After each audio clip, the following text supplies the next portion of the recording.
Hi, this week in class our focus is on comprehension, and you are going to be watching a series of videos about comprehension because that's a really large topic, and it's not really good to do it justice in just one video, so we'll be looking at several.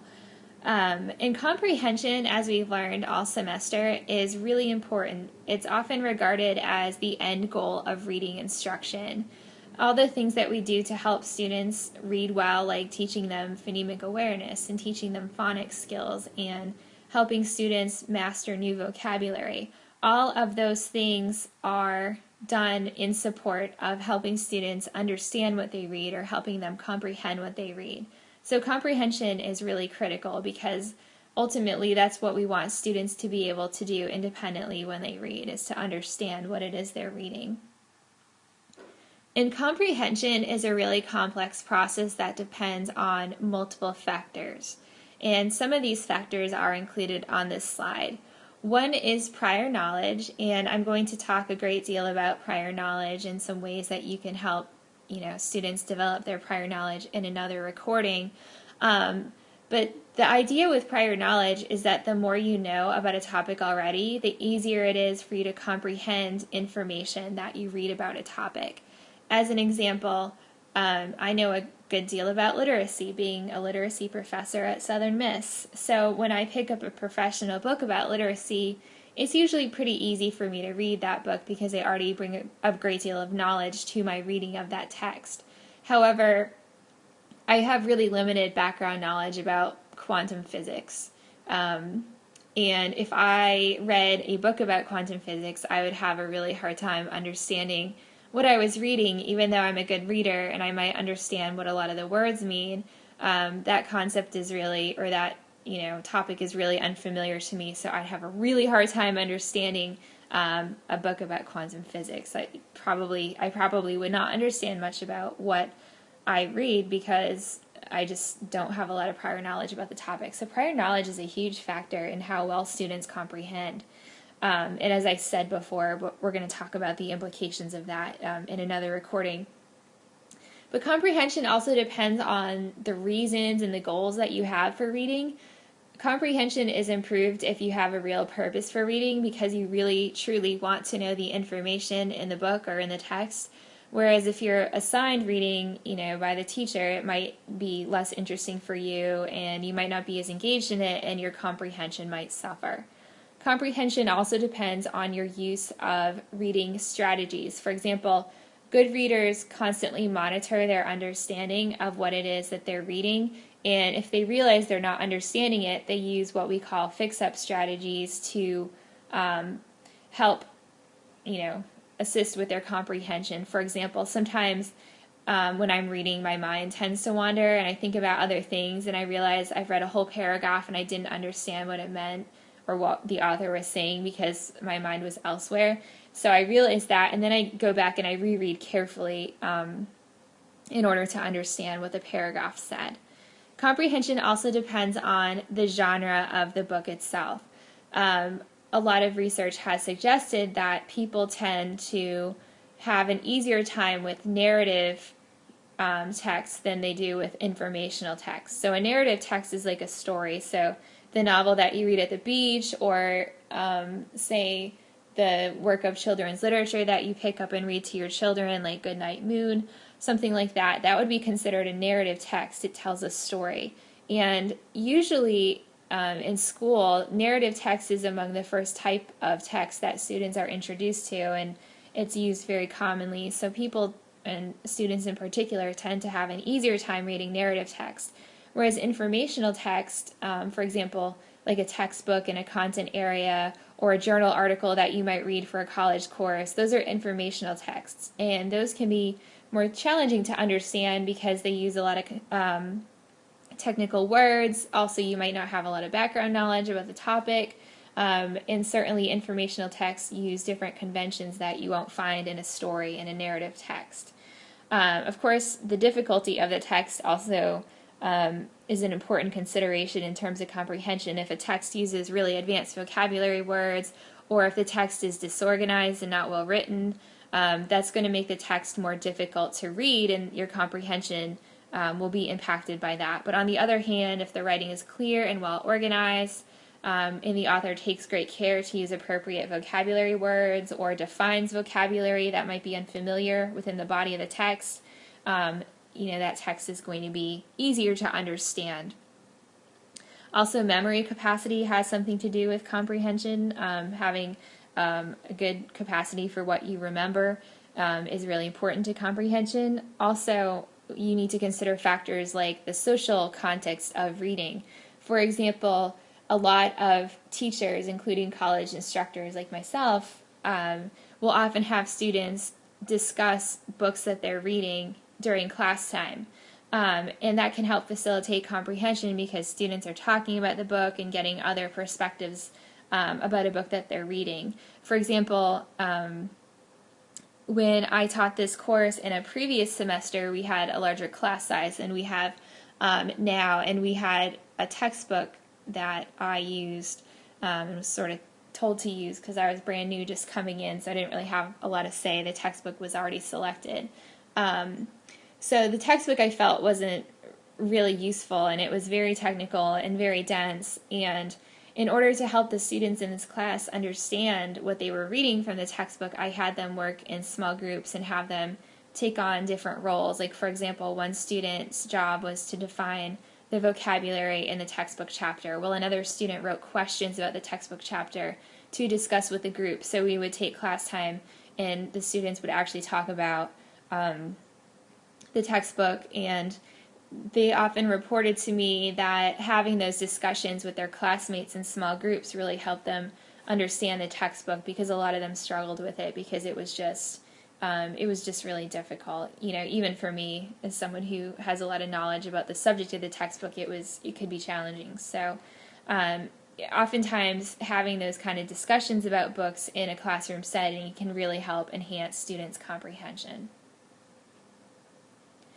So these are some processes that readers go through as they comprehend a text, and we divide these into two phases, one being the construction phase and the other being the integration phase. So I want to talk about these different phases using an example of a book that I read recently, and the book that I'm going to discuss is a children's picture book called Duke Ellington, The Piano Prince and His Orchestra, and it is written by Andrea Davis Pinkney and illustrated by Brian Pinkney. So as I was reading this book the other day, I went through all of these phases that I have listed on the slide. So I'm going to start off by talking about the construction phase. So when I started reading this book, I activated my prior knowledge about the topic. So the topic is Duke Ellington and his life. And when I saw the cover of the book and that it was about Duke Ellington, I thought about what I already knew about Duke Ellington. And I already knew, a good bit about him. I knew that he was a famous band leader during the time when big band music and jazz were really popular, like during the 1940s and 1950s. And when I thought about that, I realized, well, this book is probably going to be about his career, because that's he was very highly regarded, and that's a notable thing about him is how successful his band was. So I realized, okay, this book is probably going to be about his music career, because I know that that's something notable about Duke Ellington. So I activated my prior knowledge and thought about what I already knew about him. So then as I was reading the book, I became aware of how the text was structured. So I realized that the book was going to be in chronological order, meaning a time sequence. When I first opened the book, and on the first page I saw that the book starts talking about Duke Ellington's childhood. And I realized, okay, this is probably going to be a story about Duke Ellington's life from his childhood through his career, and it might end with his death in the 1970s. So I made this prediction as a result of reading the first page. And my prediction was actually confirmed on the second page when the author used the signal phrase years later, to start off the second phase page of the book. So I realized, oh, okay, so I'm right. This is a biography that's going to be told in chronological order. So that helped me determine that I was indeed reading a biography being told in chronological order, and that helped me anticipate how the rest of the book was going to unfold, and it helped my comprehension because knowing how the book was going to be structured, I was able to focus more on the details that the author provides in the text instead of trying to figure out, how the author organized the book and how I was going to understand the information. I was just able to focus on the facts because I understood that text structure. So then as I was reading, I was also frequently making inferences and generalizations. And I was being an active reader. I was constantly thinking as I was reading this book. For example, on the first page of the book, the author tells you that Duke Ellington took piano lessons as a child because his parents made him, and he really didn't like it. He would much rather go play baseball instead of taking piano lessons. And as I was reading that, I was just thinking, oh gosh, he was such a typical kid, because how many kids, have to participate in activities that their parents want them to try out, and he didn't want to do it.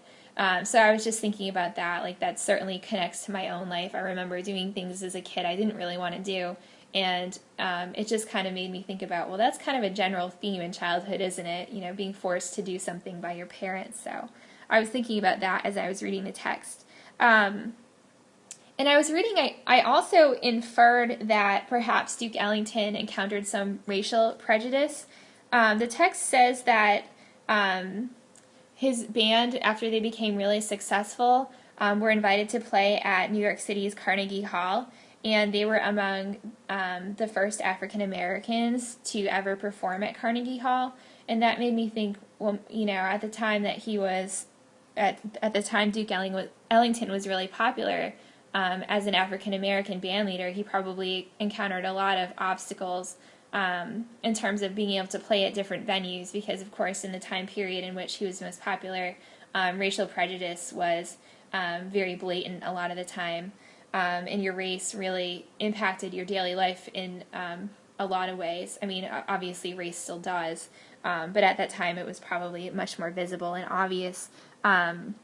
So I made the inference that, well, it's interesting that he had to become really successful before he was invited to play at Carnegie Hall, and maybe his race had something to do with that. Maybe there was a lot of prejudice in New York City at that time. So, as you can see from my discussion of this, I was actively thinking about the text as I was reading it. I wasn't just reading the words passively, I was constantly constructing my knowledge. And as I was reading the text, I also went through the integration phase, where ideas from the text are integrated with your prior knowledge and they become part of your memory, which is really important. So one thing that I learned from the text was that one of the markers of Duke Ellington's success as a band leader was an invitation to play at New York City's Cotton Club.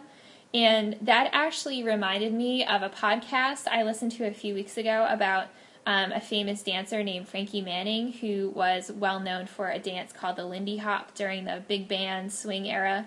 And Frankie Manning also realized he had made it when he was invited to perform at the Cotton Club. So, as I was reading about the Cotton Club and Duke Ellington, I was also thinking about Frankie Manning and his performance at the Cotton Club, and I was putting those things together, and that helped me construct this new knowledge that's now in my memory that, the Cotton Club, in New York City was considered a milestone of success to performing artists in the 1940s and 1950s. So I integrated what I already knew about Frankie Manning and the Cotton Club with what I learned about Duke Ellington and the Cotton Club. So in future or other videos that I'm going to record in post for you to watch this week, I'm going to talk more about comprehension, in particular some comprehension strategies. But think of this video as an introduction to the comprehension processes, and if you have any questions about it, please feel free to let me know. Thank you.